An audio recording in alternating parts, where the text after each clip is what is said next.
Bismillahirrahmanirrahim. Assalamualaikum warahmatullahi wabarakatuh. Saya Hidayah Rahma Iksanti dengan NIM 2012-4084.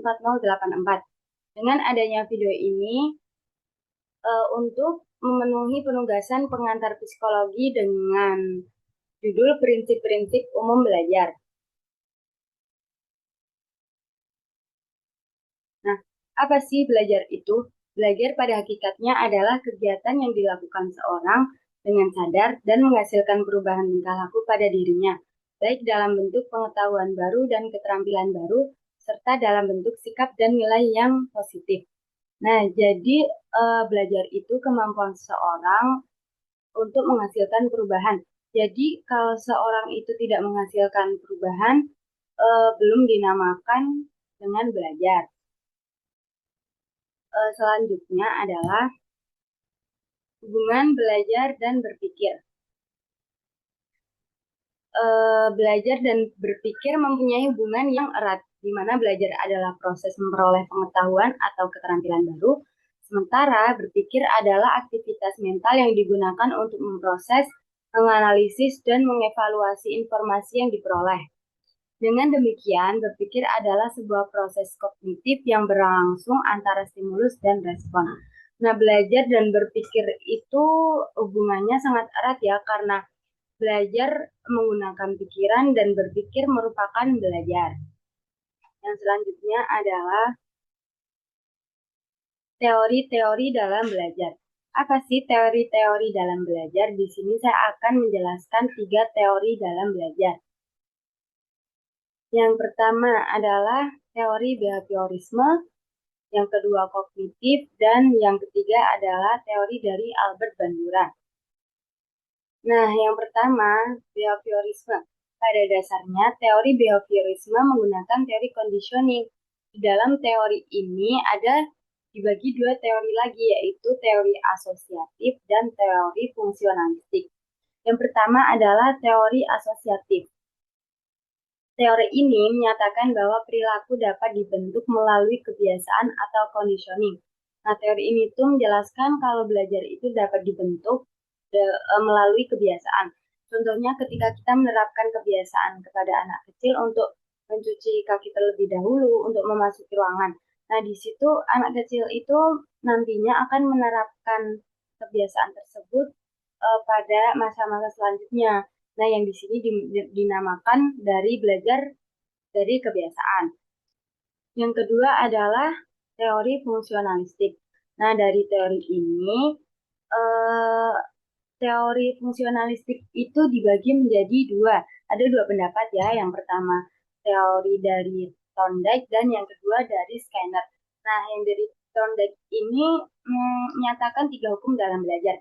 Yang pertama adalah hukum kesiapan, yang kedua hukum latihan, dan yang ketiga adalah hukum dari efek tersebut. Nah, yang pertama adalah teori hukum kesiapan.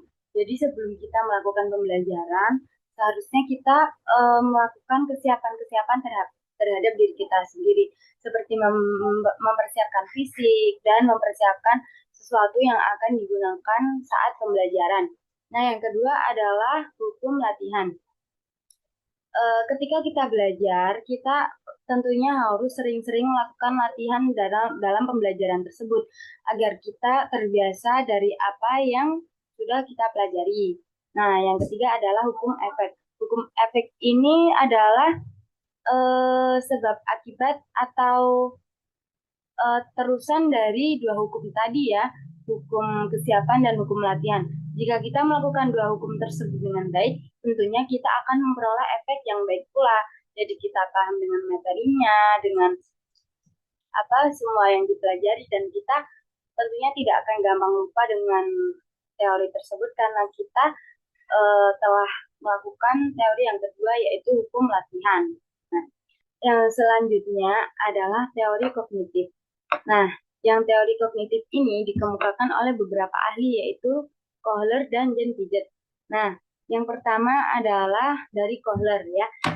Dia menyatakan bahwa jenis teori belajar adalah memahami bagian-bagian informasi secara keseluruhan. Jadi menurutnya itu lebih baik memahami secara keseluruhan daripada kita memahami secara bagian-bagian tertentu. Jadi menurutnya itu lebih baik kita memahami teori secara keseluruhan. Yang kedua adalah teori dari Jean Piaget ya. Menurut Jean Piaget ini, teorinya menyatakan bahwa kecerdasan anak berkembang seiring dengan pertumbuhannya. Teori ini menyatakan bahwa perkembangan kognitif anak tidak hanya tentang memperoleh pengetahuan, tetapi juga pembangunan mental. Maksud dari pembangunan mental ini, contohnya seperti kita memberikan reward kepada seorang anak yang berhasil memperoleh sesuatu yang diinginkan. Seperti misal ada seorang anak yang berhasil meraih kejuaraan. Nah, sebaiknya kita sebagai pendamping harus memberikan reward agar anak tersebut semakin semangat dalam belajar. Yang selanjutnya adalah teori Bandura. Nah, dalam teori Bandura ini adalah gabungan antara teori behaviorisme dan teori kognitif. Jadi teori ini kan gabungan ya. Menurutnya itu perilaku dapat diubah dan dibentuk melalui situasi sosial. Teorinya disebut observational learning theory. Jadi menurutnya itu kita itu kalau belajar harus mengobservasi pembelajaran tersebut ya. Tidak boleh cuma melalui buku atau apa gitu. Kita harus mengobservasinya secara langsung. Nah, yang selanjutnya adalah bagaimana sih cara kita mengoptimalkan hasil pembelajaran. Nah, dalam mengoptimalkan hasil pembelajaran ini tentunya kita harus menerapkan beberapa metode agar kita optimal dalam hasil pembelajaran ya. Nah, di sini saya akan menjelaskan 4 metode. Yang pertama metode S3R, yang kedua metode PQRS, yang ketiga quantum learning, dan metode dari Mia Saraf. Nah, yang pertama adalah metode SP3R, yaitu survey, question, read, recite, and review. Nah, maksudnya adalah yang pertama survei ya. Sebelum survei atau menyelidiki. Jadi sebelum kita belajar itu sebaiknya kita menyelidiki apa yang kita akan pelajari, apa materi yang akan kita pelajari, sehingga kita mengetahui materi tersebut, sudah mengetahui materi tersebut saat pemateri menjelaskan. Yang kedua adalah question. Nah, saat kita menyurvei pembelajarannya, sebaiknya kita mengelis pertanyaan-pertanyaan yang kita belum paham apa yang ada di dalamnya.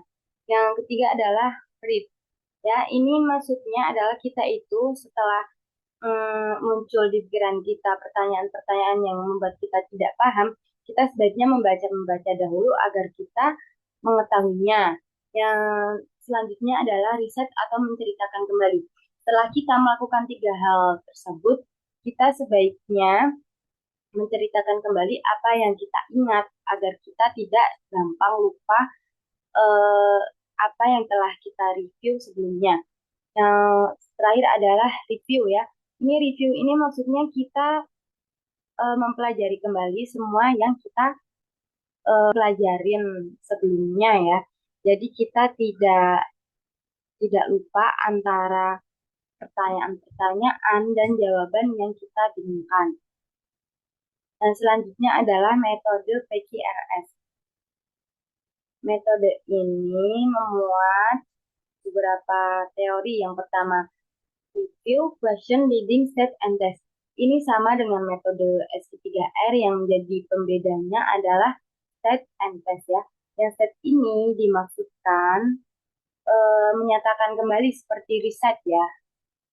Yang ini itu berarti kita menceritakan kembali materi-materinya dan dengan bahasa kita sendiri. Berarti kita menyusun kata-kata sendiri untuk menceritakan kembali apa yang telah kita pelajari. Yang terakhir adalah dengan cara tes atau latihan soal. Dan di sini yang dimaksud adalah latihan soal ya, agar kita tahu apa yang menjadi permasalahan dalam materi tersebut dan kita bisa menjawabnya sehingga kita sudah menguasai materi-materi yang telah dipelajari. Yang ketiga adalah metode quantum learning ya. Prinsip metode ini adalah mensugesti pikiran kita bahwa kita bisa sehingga mempengaruhi hasil belajar. Berarti kita itu di dalam diri kita harus diterapkan bahwa kita itu bisa menguasai materi tersebut dan bisa melewati permasalahan-permasalahan yang ada di dalam pembelajaran, sehingga diri kita itu dari awal sudah siap menerima pembelajaran-pembelajaran yang akan datang, ya. Yang terakhir adalah metode dari Muyasaroh. Yang pertama adalah mengatur waktu. Di sini maksudnya kita itu dalam pembelajaran harus mengatur waktu agar pembelajaran kita disiplin. Yang kedua adalah memilih tempat. Jadi sebelum kita belajar, kita harus benar pintar memilih tempat agar diri kita nyaman dalam posisi saat belajar. Yang ketiga adalah membuat review.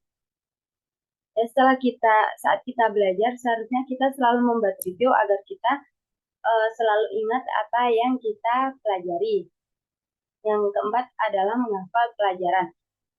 Ini untuk menguatkan yang review tadi ya, agar kita tidak lupa akan pembelajaran-pembelajaran tersebut. Yang terakhir adalah keterampilan membaca. Nah, jika kita sering-sering membaca apa yang kita pelajari, tentunya eh, secara kita nggak menghafal pun, pastinya kita akan mengingat pelajaran-pelajaran yang kita telah pelajari, sehingga kita bisa menyatakan kembali dan tentunya bisa mengajarkan kembali pada seseorang. Sebenarnya itu yang bisa saya sampaikan. Kurang lebihnya mohon maaf apabila kurang memahamikan atau ada tutur kata yang salah. Terima kasih. Wassalamualaikum warahmatullahi wabarakatuh.